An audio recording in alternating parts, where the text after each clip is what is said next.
అందరికీ వందనాలు. సలాం అలైకుం, నమస్తే. ఈ లోకంలో శాంతి భద్రత ఈ లోకంలో లేదు, వ్యర్థమై ఉంది. మనం చాలా ఈ లోకంలో నడిచిన తోవలో కానీ వచ్చే తోవలో కానీ చాలా జాగ్రత్తగా ఉండాలి. మనిషి చాలా గమనించుకోవాలి. మనిషి మనం ఏ పని చేస్తున్నామా, ఎవరితో మాట్లాడుతున్నామా, ఎవరితో ఉంటున్నామా, ఎవరికాడ సమాధానం పడి ఉంటున్నామా, తగ్గించుకుంటున్నామా లేదా, దేవుడు వైపు మనం చూస్తున్నామా లేదా. దేవుడి వైపు మనం చూడగలిగితే పెద్దవారి వైపు కూడా మనం చూడగలుగుతాము. చాలా జాగ్రత్తగా ఉండాలి.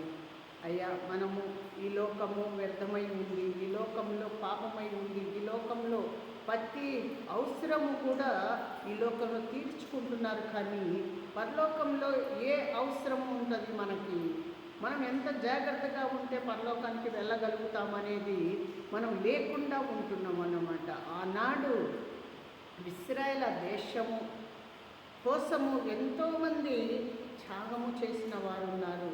అందులో యేసు ప్రభు వారు చేసిన వారై ఉన్నారు.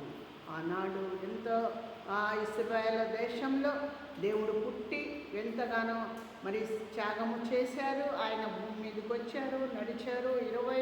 33 సంవత్సరాలన్నర ఆయన భూమి మీద మనకు కావాల్సినది అన్నీ కూడా మాకు ఇచ్చి వెళ్ళారు. భూమి మీద ఆయన రక్తం కూడా మనకు చెంది మన కోసమే మనం జీవిస్తున్నాం, మన కోసమే మనం బతుకుతున్నాం, మన కోసమే మనం ఏందో ఈ లోకము వ్యర్థమై ఉంది అని అనుకోవట్లేదు. కానీ ఈ లోకము చాలా అసలు బలమైన లోకంలో మనం బతుకుతున్నాం అనుకుంటున్నారు. బలమైన లోకం నీకు ఎక్కడ ఉంది అంటున్నాడు దేవుడు.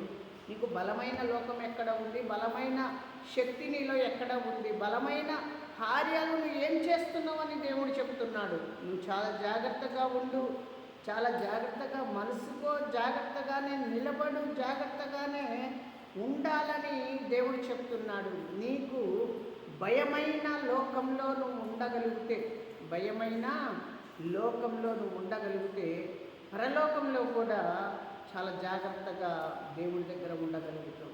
ఈ లోకంలో భయంగా ఉండాలంట, ఈ లోకంలో ఎంతగానో సమాధానం ఉండాలంట. ఈ లోకంలోనే భయపడి నువ్వు ఉంటే దేవుడు ఏం చేస్తున్నాడు, నిన్ను కూడా పరలోకం రాజ్యమే ఇస్తున్నాడు. పరలోకం రాజ్యం ఇవ్వాలి, నువ్వు ఉండాలి అనుకుంటే ఈ లోకంలో ఉన్న ప్రతి వ్యర్థమైన పనులు విడిచిపెట్టు. నువ్వు పాపము చెయ్యకు, నీవు సత్యంగా పని చేయి, సత్యంగా నువ్వు తిను, సత్యంగానే నువ్వు వండు అంటున్నాడు దేవుడు. సత్యం ఎక్కడ ఉంది, ధర్మం ఎక్కడ ఉంది? పాపమైన ధర్మంలో ఉంటున్నారు, పాపమైన లోకంలో ఉంటున్నారు, పాపమైన పనులు చేస్తున్నారు, పాపమైన తిండి తింటున్నారు, పాపమైన సంపాదన సంపాదిస్తున్నారు. అంతా వ్యర్థంగా మీరు బతకగలుగుతున్నారు. దేవుడు చెప్తున్నాడు, మిమ్మల్ని కూడా అదే పాతాళలోకంలో వేసే టైం వస్తుంది అని చెప్తున్నాడు. మన దేశం కొరకు, మన నాయకుల కొరకు, మన పెద్దల కొరకు, మన లోకం కొరకు మనం ప్రార్థన చేయాలి. అందరం బాగుండాలని కోరుకున్నాం. స్తోత్రం స్తోత్రం స్తోత్రం నాయనా. ఈ లోకంలో ఉన్న ప్రతి వారిని మీరు దీవించి పాపంలో నుంచి విడుదల దయచేసి మంచి మార్గంలో నడిపించి ఆశీర్వదించి ఘనపరిచి మేలు చేయండి తండ్రి. నీ చిత్తంలోనే మేలు చేయండి.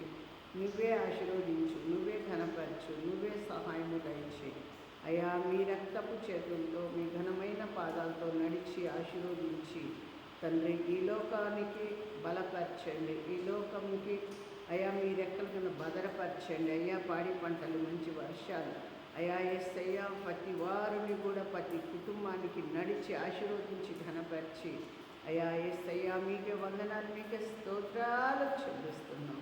యేసు నామంలో అడిగి వేడుకుంటున్నాం తండ్రి, ఆమేన్. అందరికీ వందనాలు. యేసు నామంలో వ్యర్థమైన జీవితం మనకు జీవించకూడదు, మంచి జీవితంలో మనం జీవించాలని కోరుకుంటున్నాం.